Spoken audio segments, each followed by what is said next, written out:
Salam sejahtera bagi kita semua. Om Swastiastu, Namo Buddhaya, salam kebajikan, Rahayu. Terima kasih kepada para hadirin yang telah datang dalam acara ini.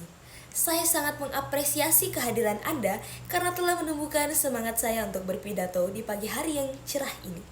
Perkenalkan, nama saya Nur Aini Amalia Maulana dan saya berasal dari kampus Universitas Terbuka Kendari.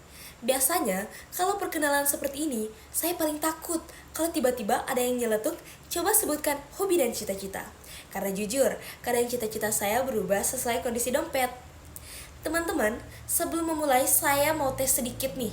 Siapa di sini yang kalau HP lowbat 5% langsung panik, tapi kalau tugas 50% biasa aja?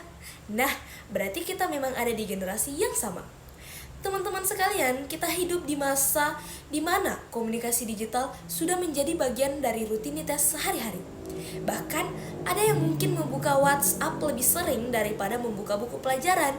Itu bukan kesalahan, hanya menunjukkan betapa kuatnya pengaruh teknologi dalam hidup kita. Namun data dari UNESCO 2023 menunjukkan bahwa 67% pengguna internet pernah menjumpai ujaran kebencian. Dan penelitian di Indonesia menemukan bahwa 45% anak muda pernah mengalami yang namanya cyberbullying. Apa itu cyberbullying? Nah, cyberbullying ialah perundungan dengan menggunakan teknologi digital. Hal ini dapat terjadi di media sosial atau platform bermain game. Jadi meskipun dunia digital memudahkan hidup kita, terdapat tantangan yang tidak bisa kita abaikan. Hari ini, saya ingin mengajak kita merenung dengan santai namun serius tentang pentingnya menjaga etika dalam komunikasi digital. Media baru menawarkan banyak kemudahan.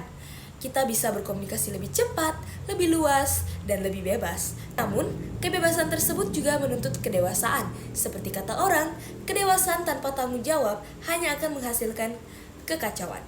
Dan di media sosial kita bisa melihat contoh nyatanya hampir setiap hari. Dunia digital itu unik. Ia bisa menjadi tempat untuk belajar, bekerja, hingga bercanda dengan teman-teman. Namun di saat yang sama, ia juga bisa menjadi ruang misinformasi, pertengkaran, dan komentar-komentar yang sebenarnya tuh nggak perlu. Kadang-kadang masalah muncul bukan karena niat buruk, tetapi karena jempol yang berjalan lebih cepat daripada pemikiran. Etika komunikasi digital bukan hanya soal tata krama, tetapi juga soal empati. Kita mungkin tidak bertemu secara langsung dengan orang yang kita komentari, tapi mereka tetap manusia dengan perasaan. Humor boleh, tetapi jangan sampai menyakitkan.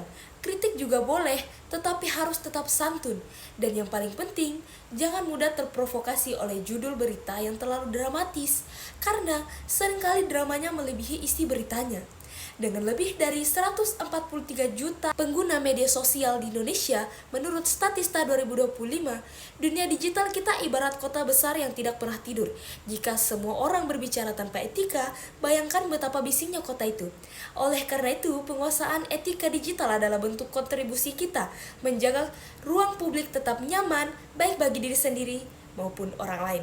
Sebagai generasi muda, kita memegang peran penting bukan untuk menjadi polisi internet, tetapi cukup untuk memastikan bahwa apa yang kita unggah, bagikan, dan komentari mencerminkan sikap yang dewasa dan bertanggung jawab.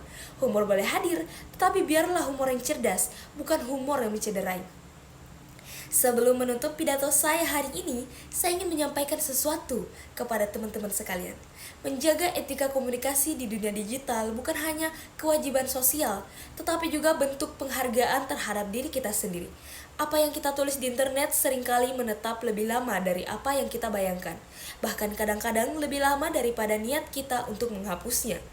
Mari kita mulai dengan langkah-langkah kecil seperti membaca ulang sebelum mengirim pesan, memastikan informasi sebelum membagikannya, serta memilih kata yang lebih baik meskipun suasana hati kurang baik. Hal-hal kecil seperti ini mungkin tidak terlihat heroik, tetapi justru itulah awal dari terciptanya ruang digital yang lebih sehat. Dengan menjaga etika, kita bukan hanya menjadi pengguna teknologi, tetapi juga penjaga kualitas komunikasi di era digital. Terima kasih atas perhatian teman-teman. Wassalamualaikum warahmatullahi wabarakatuh.